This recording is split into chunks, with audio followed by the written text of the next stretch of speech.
السلام علیکم ګران دوستانو، زه حمید الله همیش تاسو په خدمت کې د نوې ویډیو سره حاضر یم.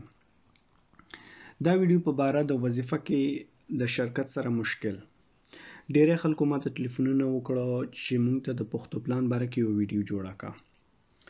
ما ورته پوښتنه وکړله چې پښتو پلان څه دپاره کې.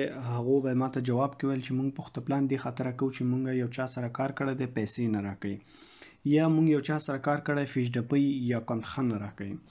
نو دې باره کې چې کله تاسو چا سره کار وکړئ او فیش ډپۍ یا کندخه نه درکوي، هغې دپاره پښتو پلان ضرورت نشته او نه ستاسو دا حق جوړیږي چې تاسو پښتو پلان یا پښې پلان چې ورته موږ تاسو هغه وکړئ. ولې چې عریضه تاسو هغه ټیم کې کولی شئ چې کله تاسو چا سره یو شخصي معلومات ولرئ او بیا هغې دپاره آنلاین په انټرنیټ باندې به د پښې پلان چې کوم د فرانسوي اوریجنل دفتر ویب سایټ د هغې ته به ځئ او هغه ځای کې به خپل معلومات سره د تصدیقونو ورکوئ او تاسو به پښتو پلان کوئ او بیا به خپله نږدې کمې ساغۍ چې ورته د پولیس سټیشن وایي هغه انتخابوئ او هغه ته به ورځئ او هلته به ستاسو خپل اسناد که په آنلاین ورکوئ، په انټرنیټ ورکولی شئ او که نه په لاس کې ورکولی شئ. ملته چې اوس کله تاسو په وظیفه کې یا شرکت کې چا سره مشکل ولرئ، هغې دپاره باید موږ کوم ځای ته لاړ شو. هغې دپاره دوه ځایونه دي. یوه ته موږ تاسو وایو انسپکتور د تخوی او بل ته موږ تاسو وایو له کونسۍ د پخودوم. اوس هره کښتیه چې تاسو که په پاریس کې اوسیږئ، که پاریس په هره کښتیه کې اوسیږئ یا په ستراسبورګ کې اوسیږئ یا په لیون کې اوسیږئ، هره کښتیه چې ده خپل انسپکتور د تخوی او سپیاش لري. سپیاش وایي له کونسۍ د پخودوم ته. که چیرته ګوګل ته لاړ شه، ګوګل کې ولیکئ انسپکتور د تخوی استراسبورګ یا انسپکتور د تخوی اپاغي یا انسپکتور د تخوی الیون، نو تاسو ته به اډرس، ټلیفون نمبر هر څه راوړي. همداسې سپی صرف ګوګل کې ولیکه سپی اش استراسبورګ یا سپی اش اپاغي، نو د دې معلومات په تاسو ته ګوګل کې راوړي. اوس راځو انسپکتور د تخوی څه کار کوي. دا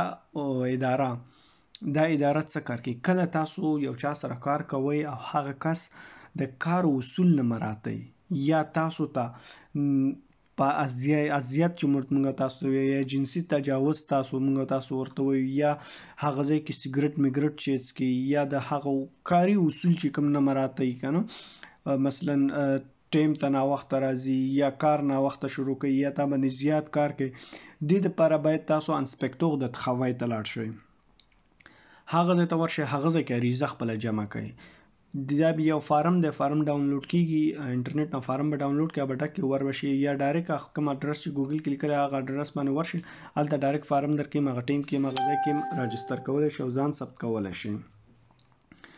دویم چې کله موږ تاسو ته یو څوک چا سره مو کار کړی وي هغه پیسې نه راکوي یا موږ باندې زیات کار کوي یا د پوز مثلا بریک نه راکوي، موږ تاسو ورته دغه وایو چې وقفه نه راکوي، یا کار مو کړی او کنجپۍ نه راکوي یا شماش دپاره اسناد نه راکوي، نو دې دپاره باید موږ تاسو لاړ شو سپیاش ته له کونسۍ د پخودوم ته.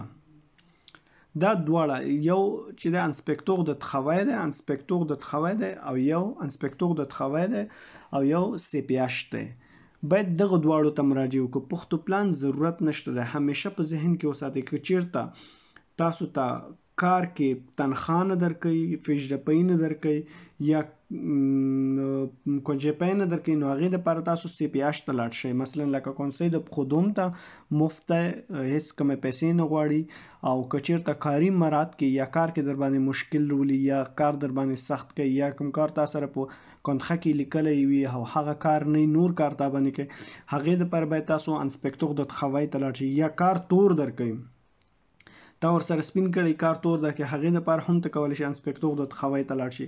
دا دوه ادارو سره باید ته حق نه لري چې پښتو پلان وکړي یا پښتو پلان آنلاین یا دغه وکړي. چې دغو ته لاړ شئ، دلته جج دا بیا ستا کیس چې خوبینل ته ورکوي، جج فیصله کوي چې د چا حق کېږي، هغه حق کې بیا فیصله کېږي.